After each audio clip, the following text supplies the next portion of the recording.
వైకుంఠ ఏకాదశి రోజు వెంకటేశ్వర స్వామిని దర్శించుకుందామని వచ్చినటువంటి 6 భక్తులు తొక్కిసలాటలో చనిపోయారు. వాళ్ళు ఎందుకు చనిపోయారు?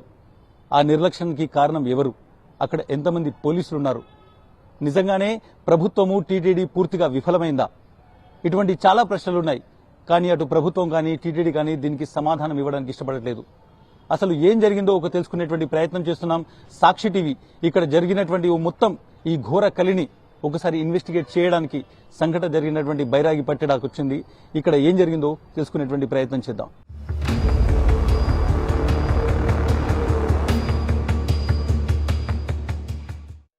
తిరుపతిలో జరిగినటువంటి తొక్కిసలాటలో 6 ఎక్కడైతే చనిపోయారో అదే ఇక్కడే ఈ గేట్ దగ్గరే 6 చనిపోవడం జరిగింది.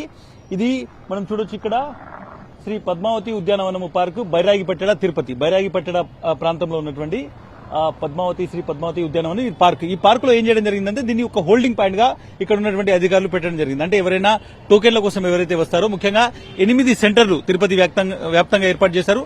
అందులో బైరాగిపట్టెడలో ఉన్నటువంటి ఎంజీఎం స్కూల్ కూడా ఒకటి ఆ 8 సో ఈ బైరాగిపట్టెడకు వచ్చేటువంటి వాళ్ళందరినీ కూడా ఉదయం 8 గంటల నుంచే ఈ మొత్తం పార్క్ లో హోల్డ్ చేయడం జరిగింది. వాళ్ళందరినీ హోల్డ్ చేసి దీన్ని బయట నుంచి లాక్ చేసి ఇక్కడ పోలీసు వాళ్ళని పెట్టడం జరిగింది.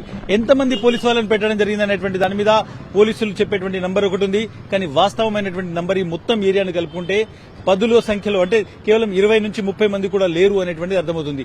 ఈ మొత్తం ఏరియాని ఇక్కడ నుంచి వాళ్ళు ఎంతవరకు కవర్ చేయాలనేటువంటిది కూడా మనం ఈ మొత్తం స్టోరీలో డిస్కస్ చేయొచ్చు. బట్ ఇక్కడ దాదాపు 2000 మంది ఇక్కడ ఉన్నారు అనేటువంటిది కలెక్టర్ చెప్తున్నటువంటి మాట. 2000 మందిని ఉదయం నుంచి ఈ మొత్తం పార్క్ లో ఉంచారు. ఆ తర్వాత వాళ్ళు బయటకు వచ్చేటువంటి ప్రయత్నం జరిగింది 8:40 ప్రాంతంలో, రాత్రి 8:40 ప్రాంతంలో ఈ ఒక్క గేట్ ద్వారా వాళ్ళని బయటికి తీసుకొచ్చేటువంటి ప్రయత్నం జరిగింది అని చెప్తున్నారు. సో 2000 మంది అనేటువంటిది అఫీషియల్ గా కలెక్టర్ చెప్తున్నటువంటి మాట. కానీ ఇక్కడ ఉన్నటువంటి స్థానికులు కొంతమంది 4 నుంచి 5,000 మంది వరకు ఇందులో ఉన్నారు. చాలా మందికి ఉదయం నుంచి ఆహారము నీళ్లు కూడా అందలేదు. ఉదయం నుంచి కూడా వాళ్ళు వెయిట్ చేస్తున్నారు అనేటువంటి మాట చెప్తున్నారు. సో ఈ డోర్ ఒకటి తీసుకుని వాళ్ళు బయటకు వచ్చేటువంటి ప్రయత్నంలో చాలా మంది ఈ గేట్ ఏదైతే ఉందో ఇది పైకి ఎక్కి వచ్చేటువంటి ప్రయత్నం కూడా చేశారు. ఎందుకంటే కొంతమందిని రిలీజ్ చేసేటువంటి ప్రయత్నం జరిగింది. ఒకేసారి ప్రతి ఒక్కరు కూడా బయటకు వచ్చేటువంటి ప్రయత్నం జరిగింది. పోలీసులు కంట్రోల్ చేయలేకపోయారు. ఆ నేపథ్యంలో ఈ గేటు దగ్గర మొత్తం తొక్కిసలాట జరిగి ఈ ప్రాంతంలో 6 చనిపోయారు అనేటువంటి మాటను ప్రభుత్వం చెప్తోంది. సో ఈ 6 ఇక్కడే చనిపోయారు. సో మేనేజ్మెంట్ ఎక్కడ ఫెయిల్ అయింది అంటే క్యూ లైన్ మేనేజ్మెంట్ కావచ్చు, లేకుంటే లోపల ఉన్న వాళ్ళను బయటికి తీసుకెళ్లడం అనేటువంటిది ఎక్కడ ఫెయిల్ అయింది అనేటువంటిది మనం చూడాల్సి ఉంటుంది. వాళ్ళందరినీ బయటికి తీసుకొచ్చి ఇక్కడ ఉన్నటువంటి ఏదైతే ఈ క్యూ లైన్ ఉందో ఈ క్యూ లైన్ గుండా ఎంజీఎం స్కూల్ కి పంపించాల్సి ఉంటుంది. దాదాపు ఇక్కడ నుంచి కేవలము 200 మీటర్ల దూరంలో మాత్రమే ఎంజీఎం స్కూల్ ఉంటుంది.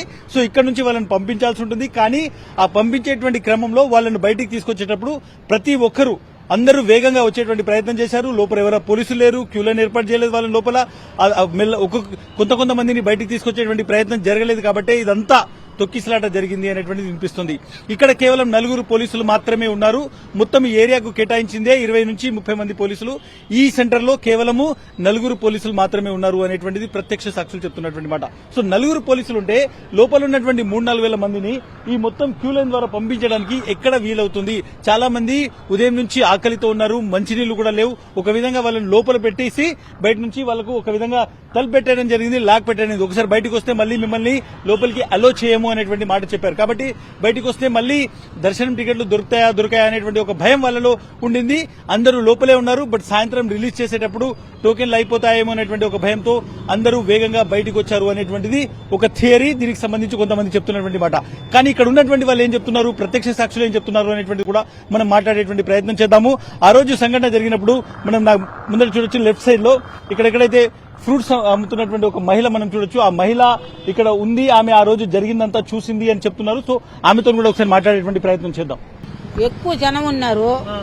మనం ఈ చుట్ల పట్ల ఎవరు లేదు, బయట వాళ్ళు వచ్చింది. ఈ అంగడి కాడ ఈ ఒక దారిని వదిలిందో బట్టి ఇబ్బంది, లోపల పోయి ఇబ్బంది పడినారు. ఈ గేట్ ఎక్కి దిగితే ఆడవాళ్ళు ఏదన్నా ఇదేస్తుందా? ఎంతమంది పోలీసులు ఉన్నారు? 20 మంది ఉన్నారు. 20 మంది ఆడ చాలుతుంది సార్? సరిపోలేదు కదా? సరిపోలేదు. ఈ పక్క జనాన్ని అనుసరిస్తావా, ఇట జనాన్ని అనుసరిస్తావా, ఇట అనిపిస్తే అట్ట అనిపించేదా? అంతే. రాత్రి ఎన్ని గంటలకు జరిగింది? అది 8:30-9 జరిగింది. ఆయన 12కి వదులుతాను, భోజనాలు పెడతాము, నిమ్మలంగా ఉన్నాడని మైకులు అరుస్తూనే ఉన్నాడు. రాత్రి 12 గంటలకు 12 గంటలకు కీ వదిలేస్తాను ఈజీగానే ఆయన వదులుతాడు. ఆడెప్పుడు అలకులారం జరిగినా 8:30కే వదిలేసినాడు. 12 గంటల 12 వదల్లా 8:30కే వదిలేసినాడు. 8:30కి వదిలేసిండు. అల్లకొల్లం జరిగిందని వదిలేసి అరవకులారం జరిగిందనే వదిలేసినాడు. ఆయన మైకిలే చెప్పిన కాల ఈ పోలీసు వాళ్ళు కాల ఇంకేం చేసేది వాళ్ళు. ఎంతమంది పడిపోయారమ్మా లోపల? లోపల 10 మంది పడిపోయినారు. 5 మంది ఏమో ఏడ్చుకొచ్చి ఇట్లా బండేసినారంటే నేను ఇట్లా బండి ఎడుని లేదు తీసుకొని పక్కకు కూర్చున్న. అప్పుడు నేను పక్కకు కూర్చున్నా. ఆడు తీసుకొచ్చేసినారు. ఏడో కొందరు పోనాలు కూర్చుంది, కొందరు హాస్పిటల్కి పోయినారు అని చెప్పినారు. నాకేం తెలిసిన. మనం చూడొచ్చు, చాలా స్పష్టంగా ఆమె చెప్తుంది. ఇక్కడ కూర్చొని చాలా మొత్తం ఇక్కడ ఉన్నటువంటి ఈ రోడ్లన్నీ కూడా జనంతో నిండిపోయినటువంటి పరిస్థితి. ఆ తర్వాత ఇక్కడ ఉన్నటువంటి వాళ్ళు ఎవరైతే ఉన్నారో పోలీసులు మొత్తం దాదాపు 20 మంది వరకు పోలీసులు ఉన్నారని మాట చెప్తున్నారు. సో ఈ ఏరియా మొత్తానికి అంటే దాదాపు 4-5 వేల మంది ఇక్కడ మోహరించినటువంటి సమయంలో, జనాలు ఉన్న సమయంలో కేవలం 20 మంది పోలీసులు అక్కడి నుంచి ఇక్కడ మొత్తం వాళ్ళు 20 మంది పోలీసులు ఇక్కడికి వచ్చి ఇక్కడ ఉన్నటువంటి వాళ్లకు సపోర్టివ్ గా ఉండి చేసినా కానీ జనం కంట్రోల్ కాలేదు. ఆ తర్వాత తొక్కిసలాట ప్రారంభమైంది. భోజనాలు తెప్పిస్తామనేటువంటి మాట చెప్పారు. అప్పటికే 8:30 అయిపోయింది.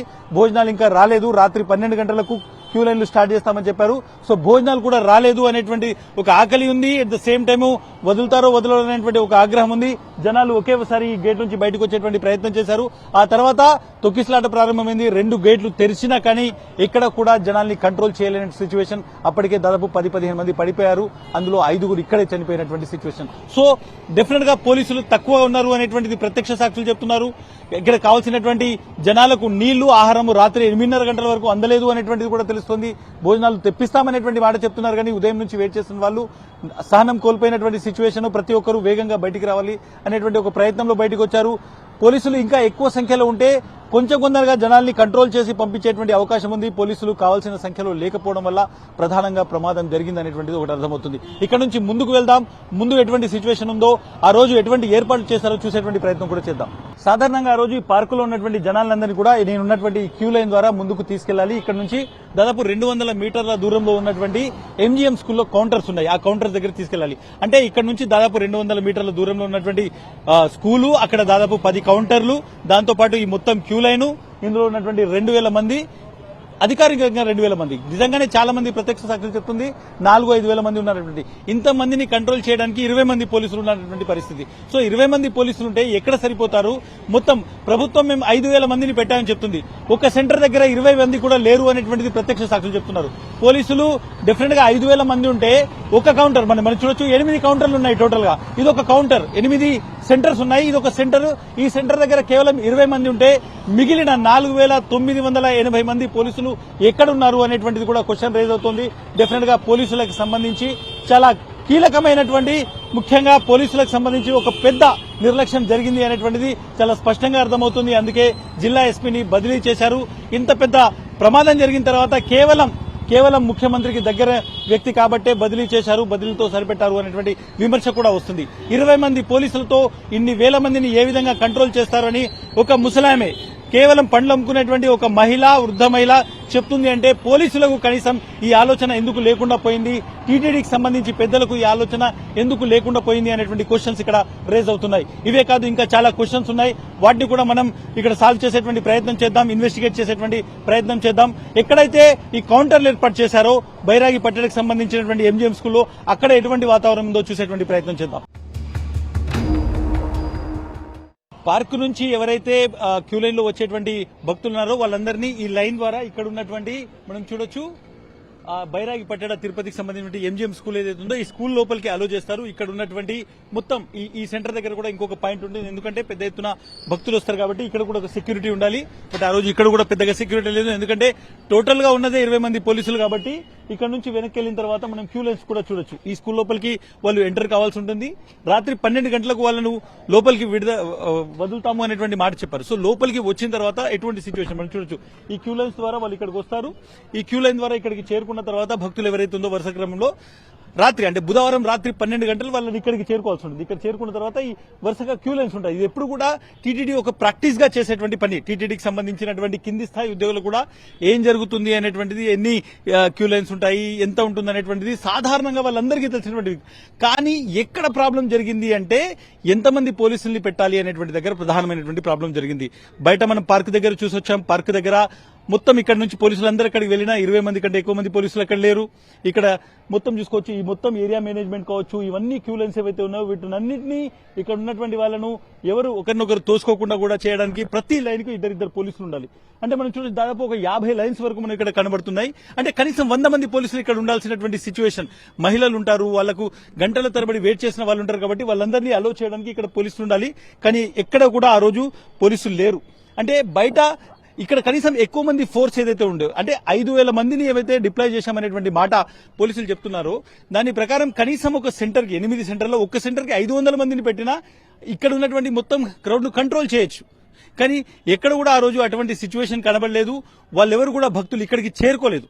వాళ్ళందరూ కూడా ఆ రోజు అర్ధరాత్రి 12 గంటలకు వదిలిన తర్వాత ఇక్కడికి చేరుకొని ఈ క్యూ లైన్ నుంచి ముందుకెళ్లి కౌంటర్ల దగ్గరికి వెళ్లి తీసుకోవాల్సినటువంటి పరిస్థితి ఉండేది. కానీ ఎవరు రాలేకపోలేదు. ఎందుకంటే 8:30కే ఒక తొక్కిసలాట జరిగింది. ఆ తర్వాత పూర్తిగా డోర్లు తీసేసి ఆ తర్వాత ఇమీడియట్ గా జరిగిన డ్యామేజ్ ని చూసి ఇమీడియట్ గా ఇంకా ఎక్కువ మందిని ఎక్కువసేపు ఇక్కడ మనం వెయిట్ చేయించలేమని టికెట్ ఇచ్చి పంపించేయడానికి ప్రభుత్వ అధికారులు ఆ రోజు రాత్రి నిర్ణయించి పంపించేశారు. కానీ పోలీసులు మనం చూడొచ్చు, ఇంత మేనేజ్మెంట్ ఇక్కడ చేయాలి, పార్కులో చేయాలి, బయట రోడ్డు మీద చేయాలి, దీనికి అంతటికీ 20 మంది పోలీసులే పెట్టారు అనేటువంటి అర్థమవుతుంది. అంటే ఏ సెంటర్లో ఎంతమందిని పెట్టాలి అనేటువంటి ఆలోచన లేదు. ఆలోచన ఉన్నా అప్పుడు ఆ రోజు మొత్తం చిత్తూరు జిల్లా, ఉమ్మడి చిత్తూరు జిల్లాకు సంబంధించిన పోలీసులందరూ కూడా కుప్పంలో చంద్రబాబుకు సంబంధించిన డ్యూటీలో ఉన్నారు. గత 3 రోజులుగా 6, 7, 8 తేదీల్లో వాళ్ళు కుప్పంలో చంద్రబాబు బందోబస్తులోనే ఉండిపోయారు.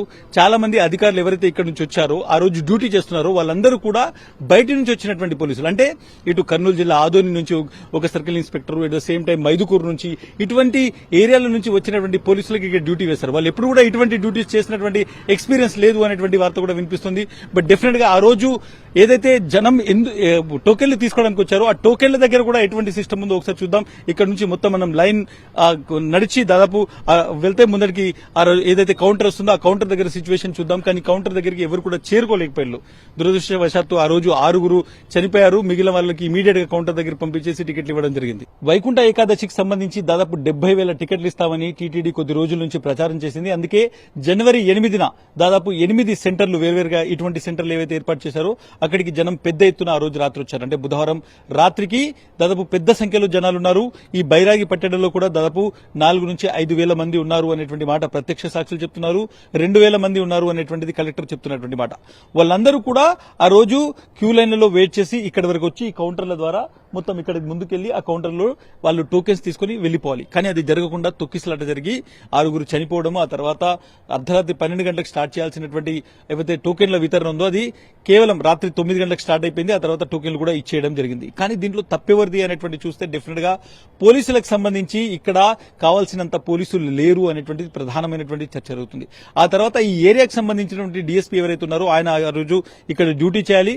కానీ ఆయన డీఎస్పీ డ్యూటీలో లేరు. వేరే ఒక క్రైమ్ డీఎస్పీని ఇక్కడ ఇన్ఛార్జ్ గా పెట్టి డ్యూటీ చేయించడం జరిగింది. ఆయనపై వేటు వేశారు. కానీ ఒరిజినల్ డీఎస్పీ చంద్రబాబుకు అత్యంత సన్నిహితుడు కాబట్టి ఒరిజినల్ డీఎస్పీని ఏమీ అనలేదు. ఆ విధంగా ఎస్పీని కూడా కేవలం ట్రాన్స్ఫర్ తో సరిపెట్టడం జరిగింది.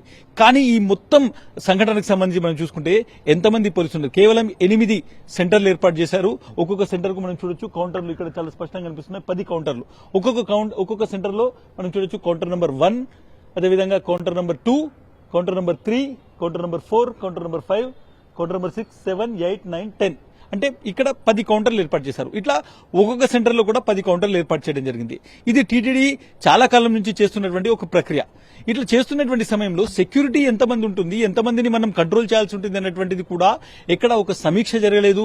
అటు పోలీసులకు కానీ, తిరుపతికి సంబంధించినటువంటి టీటీడీకి సంబంధించి విజిలెన్స్ వాళ్ళకి సంబంధించి ఒక కోఆర్డినేషన్ మీటింగ్ లేదు. అందువల్లనే ఇది మొత్తం జరిగింది అనేటువంటి చెప్తున్నారు. కేవలం తప్పు జరిగిపోయింది అనేటువంటి మాటతోని టీటీడీ చైర్మన్ తప్పించుకునేటువంటి ప్రయత్నం చేస్తున్నారు. ఈవోకు అదేవిధంగా టీటీడీ చైర్మన్ కు ఎటువంటి కోఆర్డినేషన్ లేదు అనేటువంటిది ముఖ్యమంత్రి సాక్షిగానే పంచాయతీ జరిగినటువంటి సిచ్యువేషన్. ఇంత జరిగిన తర్వాత టీటీడీ చైర్మన్ ఆ పదవిలో కొనసాగేటువంటి హక్కు ఉందా అనేటువంటి క్వశ్చన్ అందరి దగ్గర నుంచి రేజ్ అవుతుంది. ఈ మొత్తం తప్పు జరిగిన తర్వాత దానికి ముఖ్యమంత్రిది నైతిక బాధ్యత ఉండదా అనేటువంటి క్వశ్చన్స్ కూడా రేజ్ అవుతున్నాయి. సో డెఫినెట్ గా పోలీసులకు సంబంధించి పోలీసులందరూ కూడా అటు చంద్రబాబు కుప్పం పర్యటనలో బిజీగా ఉండిపోయారు. ఇక్కడ పెట్టాల్సినటువంటి మనుషుల్ని పెట్టలేదు. అందుకే 6 ప్రాణాలు పోయాయి. ఇంత జరిగిన తర్వాత కూడా దానిలో ఒక కుట్రకోణం వెతికేటువంటి నీచపు రాజకీయం జరుగుతోంది అంటే ప్రభుత్వంలో ఉన్నటువంటి పెద్దలు కావచ్చు, లేకుంటే టీటీడీని ఏలుదామని వచ్చినటువంటి వాళ్ళ ఆలోచన ఏ విధంగా ఉందో అర్థం చేసుకోవచ్చు. పోయిన 6 ప్రాణాలు మాత్రమే కాదు, 6 కుటుంబాలు ఈరోజు వీధిన పడ్డాయి. వారికి ఎవరు సమాధానం చెప్తారు అనేటువంటి దానికి కేవలం ఎక్స్గ్రేషియాతో చేతులు దులుపుకునేటువంటి ప్రయత్నం అటు టీటీడీ అదేవిధంగా ప్రభుత్వం చేస్తుంది. కానీ తిరుమలకు వచ్చేటువంటి భక్తులలో ఒక ఆందోళన ఎప్పటికీ ఉండిపోతుంది. ఈ స్టాంపెడ్ అనేటువంటిది ఎంతో ప్రతిష్టాత్మకమైనటువంటి టీటీడీకి ఒక మాయని మచ్చగా మిగిలిపోతుంది. ప్రభుత్వం ఎంక్వైరీ పేరుతో కాలయాపన చేయాలనుకుంటుంది. కానీ ఎవరైతే దోషులున్నారో వాళ్లే విచారణ చేస్తే ఏం నిజాలు బయటకు వస్తాయో జనాలందరికీ తెలుసు. ఇది అసలు ఆ రోజు బైరాగి పట్టణంలో ఏం జరిగింది, ఆ రోజు ఎంజీఎం స్కూల్లో ఏం జరిగింది అనేటువంటి దానికి అసలు వాస్తవం.